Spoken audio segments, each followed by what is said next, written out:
Shalom, salam sejahtera, salam sehat dan salam kebaikan bagi kita semuanya. Jemaat yang terkasih di dalam Tuhan kita Yesus Kristus, dimanapun kita berada, pada saat ini sabda Tuhan akan kembali menyapa kita. Oleh karena itu mari kita persiapkan hati, kita berdoa. Damai sejahtera Allah yang melampaui segala akal dan pikiran, itulah kiranya memelihara hatimu di dalam Kristus Yesus Tuhan. Amin. Jemaat yang terkasih di dalam Tuhan kita Yesus Kristus, sabda Tuhan yang menyapa kita tertulis dalam kitab Injil Matius pasal 5 ayat 1 sampai dengan ayat yang ke-12. Demikian sabda Tuhan.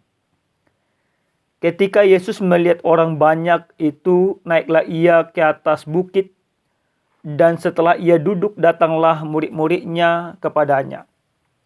Maka Yesus pun mulai berbicara dan mengajar mereka, katanya, "Berbahagialah orang yang miskin di hadapan Allah, karena merekalah yang punya kerajaan sorga. Berbahagialah orang yang berduka cita, karena mereka akan dihibur. Berbahagialah orang yang lemah lembut, karena mereka akan memiliki bumi. Berbahagialah orang yang lapar dan haus akan kebenaran, karena mereka akan dipuaskan. Berbahagialah orang yang murah hatinya, karena mereka akan beroleh kemurahan. Berbahagialah orang yang suci hatinya, karena mereka akan melihat Allah.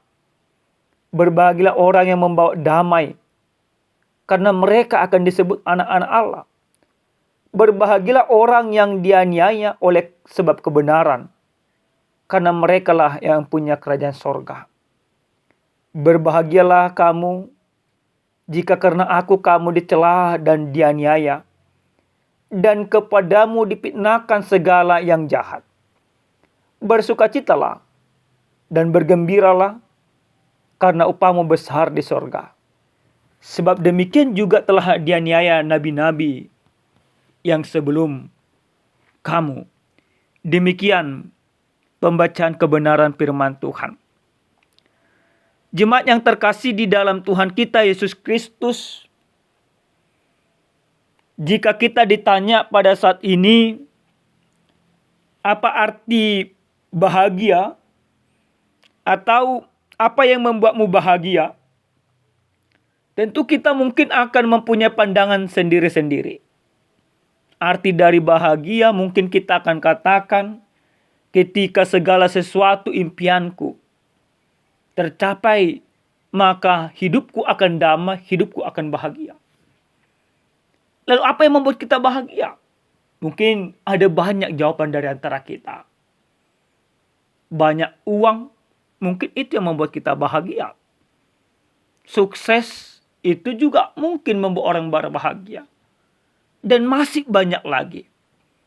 Bapak Ibu yang terkasih di dalam Tuhan kita Yesus Kristus, dalam pengajaran yang Yesus sampaikan pada perikop kita pada saat ini, tentu pengajaran Yesus ini sangat-sangat kontradiksi atau sangat-sangat berlawanan dengan apa yang ada pada saat itu. Khotbah di bukit ini sebenarnya sesuatu yang harus dimiliki oleh setiap orang yang percaya. Dan tentu ini tidak dimiliki oleh orang-orang yang berpengetahuan pada saat itu. Tidak dimiliki ahli-ahli Taurat, orang-orang Farisi, para pemuka-pemuka agama pada saat itu.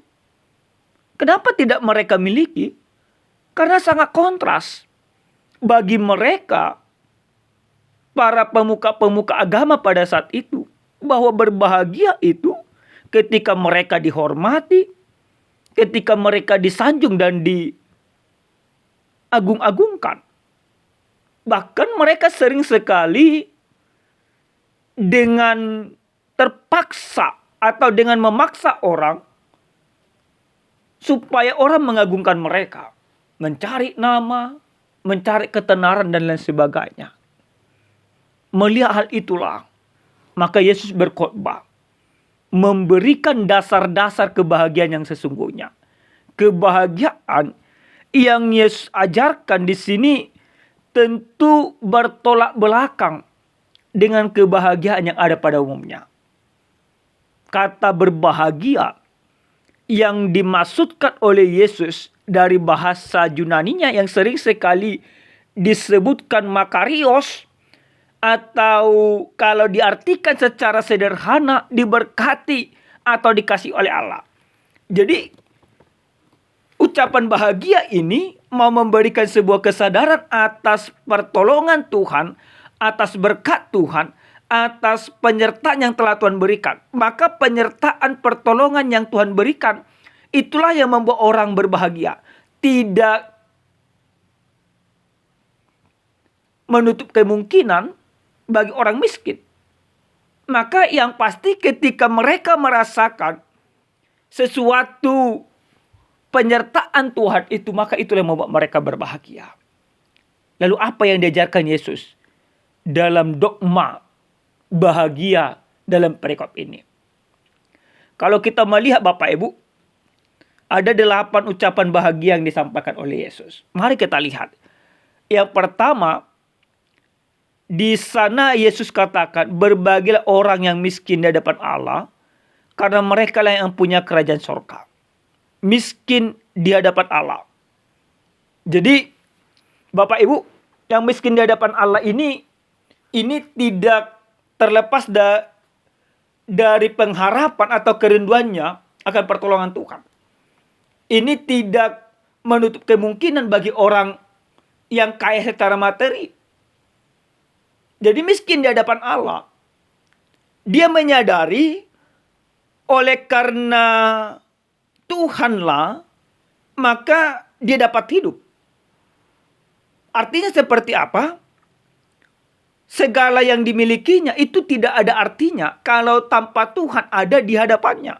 Kalau tanpa keterlibatan Tuhan, maka dia senantiasa merasa miskin. Kalau bukan karena Tuhan yang menolongku, maka aku tidak ada apa-apanya. Lalu Yesus katakan bahwa mereka akan berbahagia. Inilah bagi orang-orang yang pendosa, yang selalu menganggap bahwa dirinya tidak layak, yang selalu menganggap bahwa dirinya ini penuh dengan cemar, bahkan yang selalu dipandang oleh orang-orang Farisi dan ahli-ahli Taurat, orang-orang yang tidak layak sesuai standar mereka. Tapi ketika orang tersebut benar-benar menundukkan hati, mau taat kepada Tuhan, merindukan Tuhan, maka Yesus pastikan kepada mereka berbahagia. Artinya Tuhan akan menolong mereka. Tuhan akan menyertai mereka.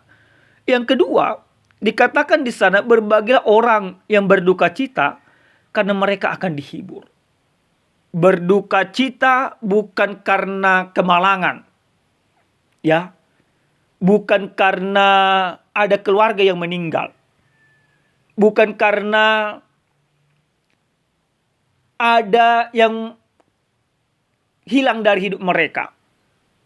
Hilang barang, karena sering sekali seperti itu Bapak Ibu. Kita berduka cita ketika sesuatu yang paling bermakna dalam hidup kita hilang.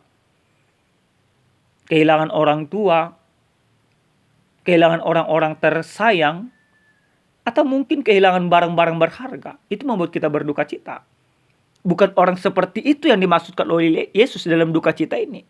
Ketika Yesus katakan berbahagialah orang yang berduka cita, karena mereka akan dihibur, ini lebih tepatnya kepada orang yang merasa orang berdosa. Yang benar-benar menyadari akan keberdosaannya. Sehingga karena keberdosaannya, rasa bersalah yang begitu luar biasa membuat dia bersedih, membuat dia menderita, membuat dia menangis. Maka Yesus katakan mereka akan berbahagia. Kenapa akan berbahagia? Karena Yesus akan memberikan pengampunan kepada mereka atas segala keberdosaannya. Maka pengampunan itulah yang membuat orang yang berduka cita ini menjadi berbahagia. Sekali lagi, berduka cita tidak serta-merta yang dimaksudkan oleh Yesus karena kehilangan keluarga atau karena kehilangan sesuatu yang paling berharga di dalam hidupnya. Tapi orang yang berduka cita, dia yang menyadari keberdosaannya, dia yang menyadari kesalahannya sampai membuat dia menangis, sampai dia bermohon kepada Tuhan. Maka Tuhan pastikan Tuhan akan mengampuni dia dan dia akan menjadi berbahagia. Yang ketiga di sana dikatakan, berbahagialah orang yang lemah lembut karena mereka akan memiliki bumi. Bapak Ibu, yang lemah lembut ini yaitu orang-orang yang tidak sombong, orang-orang yang mau tunduk pada kehendak Allah. Sering sekali orang yang lemah lembut ini dicurangi, sering sekali orang yang lemah lembut ini ditindas, sering sekali orang yang lemah lembut ini dianiaya. Karena pada saat itu, di konteks kehidupan Yesus, orang yang lemah lembut ini sering sekali merujuk kepada orang-orang budak, orang-orang yang tidak punya pengaruh. Jadi, karena mereka tidak punya pengaruh, mereka ditindas. Tapi hati mereka tetap lemah lembut. Nah, orang-orang seperti ini akan mendapatkan kebahagiaan. Karena mereka diperhatikan oleh Allah. Mereka tidak sombong, mereka tunduk kepada Allah. Nah, kalau kita bawakan ke dalam konteks kita gitu juga. Makanya ada istilah-istilah sekarang yang mengatakan orang baik itu sama orang bodoh itu beda tipis. Tapi Tuhan mau katakan kepada kita, selama kita mau lemah lembut dan tunduk kepada Tuhan dan menghilangkan segala kecongkakan, dan kita semuanya berpasrah kepada Tuhan, maka kita akan berbahagia. Yang berikut dikatakan, berbahagialah orang yang lapar dan haus akan kebenaran, karena mereka akan dipuaskan. Yang haus dan lapar akan kebenaran, yaitu orang-orang yang senantiasa merindukan Tuhan, merindukan keadilan, merindukan kebenaran Allah, menyerahkan segala pengharapannya kepada Tuhan. Mereka akan berbahagia. Kalau kita menyerahkan pengharapan kita kepada manusia, kita akan kecewa. Tapi kalau kita menyerahkan segala harapan kita kepada Tuhan, maka kita akan berbahagia. Yang berikut dikatakan, berbahagialah orang yang murah hati, karena mereka akan beroleh kemurahan. Orang yang murah hati yaitu orang-orang yang penuh dengan belas kasihan, orang-orang yang mau mengampuni. Nah, Bapak Ibu, ini harus kita pahami bersama. Tidak semuanya orang di dunia ini mau mengampuni. Tapi semua orang ingin diampuni.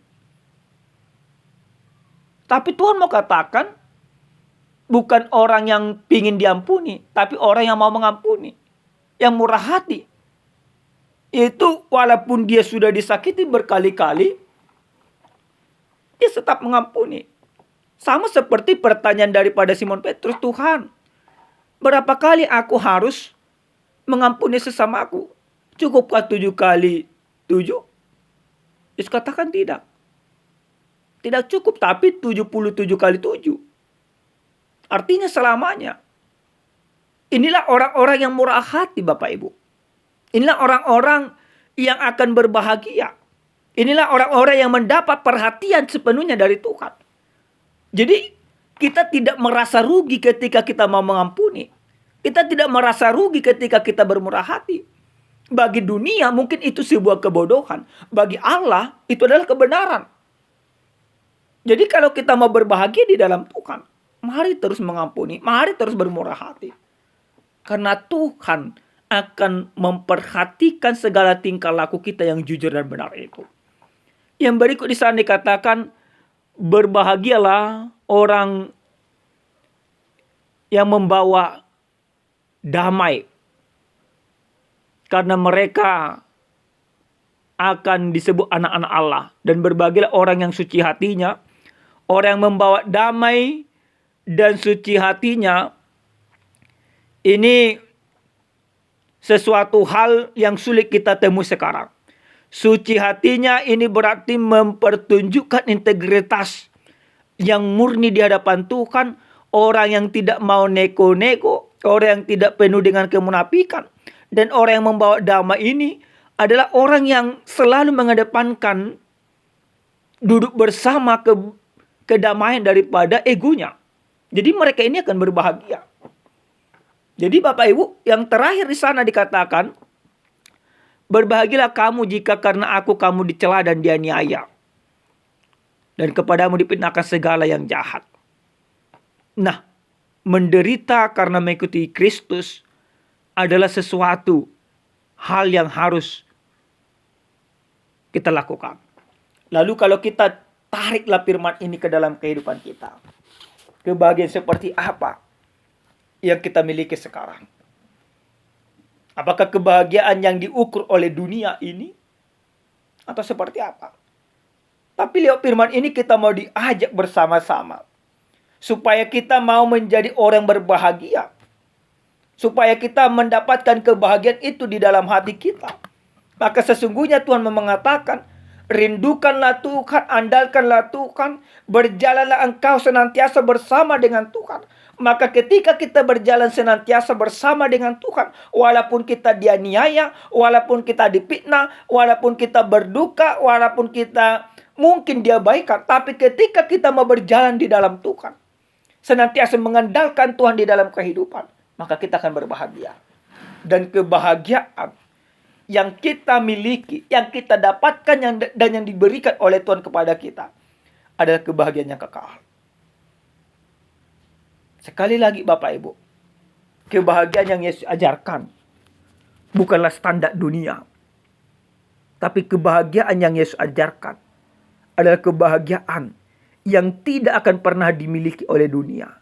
Tapi hanya kita peroleh dari Tuhan. Amin, kita berdoa. Kami bersyukur kepadamu Tuhan untuk firman yang sudah kami dengarkan. Engkau mengajarkan kepada kami standar kebahagiaan itu, maka ajar kami untuk benar-benar berbahagia di dalam Tuhan. Sehingga kebahagiaan kami itu akan memberikan keabadian kepada kami, akan memberikan hidup yang kekal bagi kami di dalam Tuhan. Terima kasih Bapa, dalam nama Yesus kami berdoa. Amin. Salam sejahtera bagi kita semuanya. Jemaat yang terkasih, Tuhan Yesus memberkati.